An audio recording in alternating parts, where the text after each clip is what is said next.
تضمن بيان المعارضة القطرية الذي وقعه 66 معارضا سياسيا وشخصيات من شيوخ قطر والعائلات الحاكمة فيها، منهم 16 شخصية من عائلة آل ثاني الحاكمة، تضمن اتهامات خطيرة وبالجملة لأمير قطر الحالي، منها إقامة علاقات مع إسرائيل والعمالة للولايات المتحدة الأمريكية والعمل على تشتيت الصف العربي، إلى جانب التورط رفقة عائلته وعائلة زوجته في قضايا فساد وظلم اجتماعي راح ضحيته الآلاف من القطريين. ولم ينسى موقعو البيان التطرق لزوجة أمير قطر الشيخة موزة بنت ناصر المسند، حيث اعتبروا ظهورها الكثيف عبر وسائل الإعلام وبهندام مخالف للتقاليد في قطر اعتبروه بأنه مخجل، ليضيف البيان أن أبنائها قاموا باحتكار السلطات والظهور وفرضوا ظلما اجتماعيا على العديد من القطريين، مثل إجبار كبار التجار ورجال الأعمال على مشاركتهم في الأرباح وقيامهم بالاستيلاء على ممتلكات قطريين من عقارات من خلال التعسف في استخدام السلطة واستغلال عناصر الشرطة لترهيب ضحاياهم.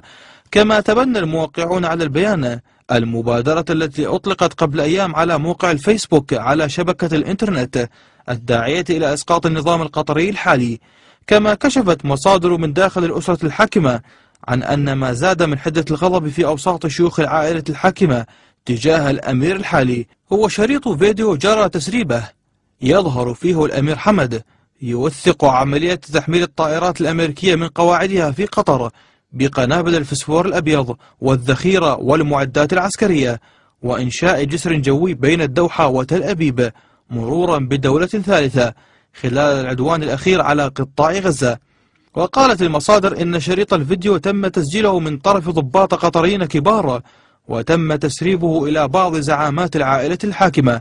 ما أوجد حالة غليان ورفض للدور المزدوج والمتناقض الذي تقوم به دولة قطر في علاقتها العلنية الداعمة للفلسطينيين من جهة عبر ذراعها الإعلامي الجزيرة وتزويدها جلادها الصهيوني بأدوات قتلهم من جهة أخرى. طبعا لم يعد خافيا على أحد الرفض الشعبي المتزايد لوجود قواعد أمريكية استعملت في العدوان على بلدين مسلمين هما العراق وأفغانستان، إضافة إلى ارتهان قطر في سياسته الخارجية تنفيذ خطط اللوب الصهيوني الأمريكي.